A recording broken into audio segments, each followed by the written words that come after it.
तो नमस्कार दोस्तों। तो आज मैं एंटमैन क्वांटमनिया के बारे में बात करने वाला हूँ। तो कुछ ऐसे पॉइंट्स हैं जो मुझे पसंद नहीं आए पर्सनली।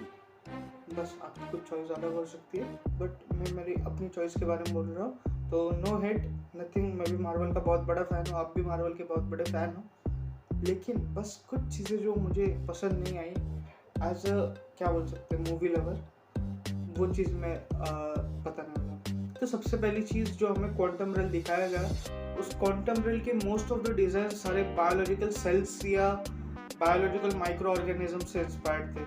उसमें कुछ अलग रिसर्च करके थोड़ा वीएफएक्स पे कुछ अलग करने की कोशिश नहीं की। मैं एक्चुअली ट्रेलर की कलर ग्रेडिंग देख के बहुत अच्छा लगा था, मगर जब मैं थिएटर में मूवी देख रहा था तो वो कलर ग्रेडिंग मुझे उतनी अट्रैक्ट नहीं कर रही थी। और एक बहुत इम्पोर्टेंट बात, स्टोरी बहुत ही मतलब डायरेक्ट मेन टॉपिक पे आ जाती है। कुछ ज़्यादा एक्सप्लेन नहीं करती, मतलब एक्सप्लेन करती है बस एक 5 मिनट का एक मोनोलॉग है स्पॉट का, उसमें वो बता देता है कि इतने टाइम में क्या हुआ, बस उतना ही। कुछ ऐसा दिखाया नहीं है। एक्चुअली मूवी 3 घंटे की अगर बड़ी होती तो कुछ दिखा सकते थे, मगर उतना कुछ दिखाया नहीं है।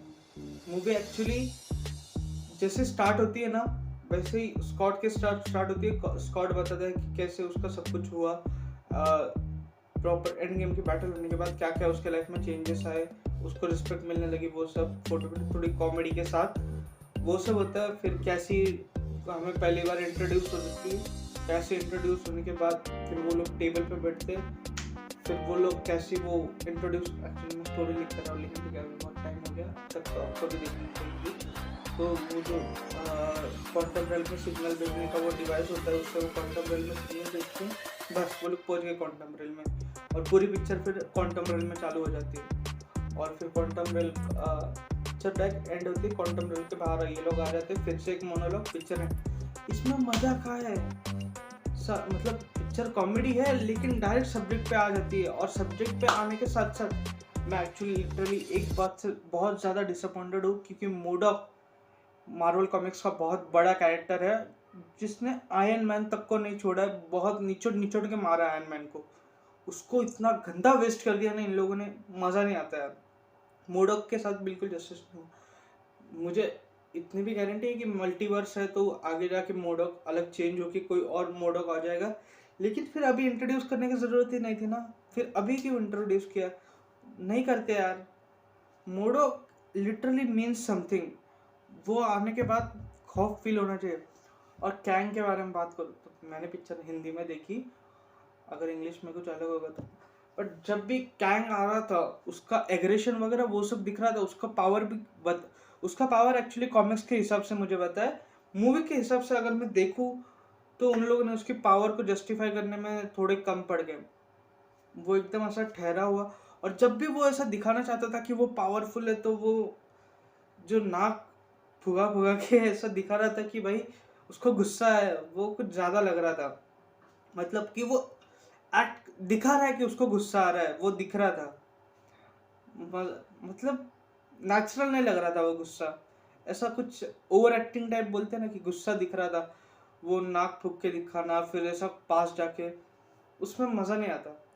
और फिर कैंग की मेरे को नहीं लगता एक्चुअल पावर डिस्कवर हुए, वो जिस रेज मार के, और फिर जो वेपन्स थे, एक्चुअली मूवी में जो वेपन्स यूज़ के, एक बार में एक शॉट है, उस मूवी में उस शॉट में जो वेपन्स यूज हुए वो स्टार लॉर्ड की जो वेपन है गन, उससे इंस्पायर्ड है, उसका भी डिज़ाइन चेंज नहीं किया।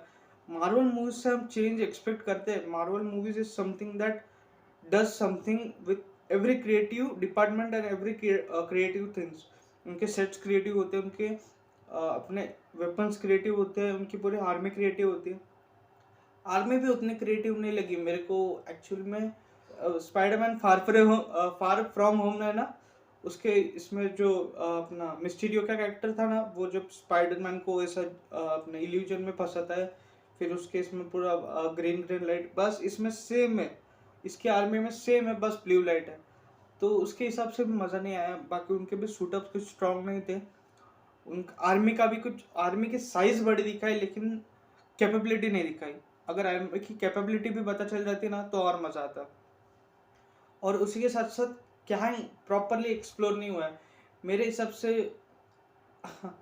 मुझे टेरर फील होना चाहिए था एक्चुअली। जब कैंग की एंट्री होना, मुझे टेरर फील होना चाहिए था। वो टेरर एक्चुअली में फील नहीं होता। अगर उसी हिसाब से मैं थाइनोस की बात करूँ तो थाइनोस के टाइम में टेरर फील होता था। और अभी स्पॉयलर्स की बात कर ही रहा हूँ तो पोस्ट क्रेडिट सीन के बारे में भी बात कर लेता हूँ। तो मूवी का जो पोस्ट क्रेडिट सीन है, दो पोस्ट क्रेडिट सीन है, एक मिड क्रेडिट सीन और एक पोस्ट क्रेडिट सीन। दोस्तों सबसे पहले बात करते हैं मिड क्रेडिट सीन के बारे में। तो मिड क्रेडिट सीन जब मैंने देखा तो मिड क्रेडिट सीन कुछ लगा कि भाई कैंग की कुछ टेरर है। मिड क्रेडिट सीन में फील हुआ कि कैंग की कुछ टेरर, वो इतने सारे कैंग्स के वेरिएंट सब ऐसे हंगरी है कि भाई मारना है सबको, एवेंजर्स को। और एक्चुअल में जब वो तीनों एंट्री करते हैं और सारे पूरी काउंसिल ऑफ कैंग हमें दिखती है, क्लास मचा जाता है। मतलब मिड क्रेडिट, मैं एक्चुअली सच बोलूँ तो मेरे पैसे वो 2 घंटे की मूवी के बजाय वो 1 मिनट का मिड क्रेडिट सीन और 30 सेकेंड्स का पोस्ट क्रेडिट सीन, इन दोनों में वसूल हो गई। लिटरली मिड क्रेडिट सीन और पोस्ट क्रेडिट सीन के लिए मूवी क्लास मजा देती। मतलब कैंग डायनेस्टी तो क्लास होने वाला है, इससे हमें ये पता चल जाता है। और कुछ लोग ये भी कह रहे थे कि इस मूवी के एंड में कैंग गायब हो चुका था, तो वो कैंग हमें सीक्रेट वॉर्स में देखने को मिलेगा। बल्कि सीक्रेट वॉर्स का मेन विलन डॉक्टर डूम है, बट उसको रिप्लेस कर दिया इस कैंग के साथ। या फिर ये भी हो सकता है ये कैंग और डॉक्टर डूम दोनों मिलके फिर आए, तो वो फिर और बड़ा थ्रेट हो जाएगा। इसलिए फिर, और उस सीक्रेट वॉर्स के लिए ऐसा बोला जाता है कि रॉबर्ट डाउनी जूनियर यानी कि हमारे ओजी आयरन मैन वापस आ जाएंगे। तो ये भी पॉसिबल है, बट इसमें बहुत सारे फ्लॉज है। क्योंकि ये अपने रॉबर्ट डाउनी जूनियर ने स्टेटमेंट दे दिया था कि उनका बस आयरन मैन से हो गया, मन उठ गया उनका, तो अब वो परफॉर्म नहीं करेंगे। लेकिन कुछ कुछ ऐसा फैन आर्ट भी आ रहा था कि आयरन हार्ट जो सीरीज है उसमें रॉबर्ट डाउनी जूनियर एआई के फॉर्म में एक रोल प्ले करने वाले, तो उसका भी कुछ पता नहीं। लेकिन ऑफकोर्स देखने में तो मज़ा आएगा, क्योंकि Robert Downey junior of course Robert Downey junior है, उनके आने से गजब मजा आते हैं। एक्चुअली एंड गेम में भी रॉबर्ट डाउनी जूनियर ने मचा दिया था। तो वो एक पॉइंट्स है। बस इतना ही अभी के लिए। अरे mid second post credit scene के बारे में बोलना तो रह गया। तो second post credit scene Victor Timely, भाई वो पोस्ट क्रेडिट सीन में मजा आ जाता है यार।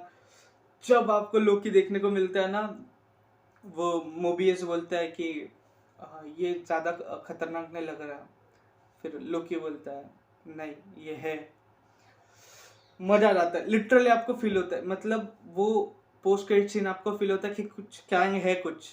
एक्चुअली मैं बोलूँगा कि क्वांटममेनिया से ज़्यादा कैंग मेरे को लोकी सीरीज में अच्छा लगा। वो एक्सप्लेन होता है, वो साइकोपैथिक दिखता है। इसमें कुछ नहीं यार, इसमें कैंग मजा ही नहीं देता। ये वाला कैंग मेरे को पसंद नहीं है, कैंग का variant. but he has the capability to conquer all the Kangs, but still he doesn't seem that powerful। मतलब बिल्ड तो दिया उसको, लेकिन वो कैरेक्टर उतना पावरफुल मेरे को फील नहीं हुआ। अब देखते मिड क्रेडिट सीन और पोस्ट क्रेडिट सीन के साथ तो क्लास में लोकी सीरीज के लिए बहुत ज़्यादा एक्साइटेड हूँ, क्योंकि जो पोस्ट क्रेडिट सीन आपको देखने को मिलेगा लिटरली मजा आ जाएगा। 30 सेकंड का पोस्ट क्रेडिट सीन है, क्लास पोस्ट क्रेडिट सीन है। बाकी इतनी बात कर सकता हूँ अभी क्वांटममेनिया के बारे में। और कुछ टॉपिक्स हो गए तो आप कमेंट में डाल दो, मैं उस पर भी डिबेट कर दूंगा। बाकी मिलते हैं एक अगली वीडियो में, तब तक के लिए बाय।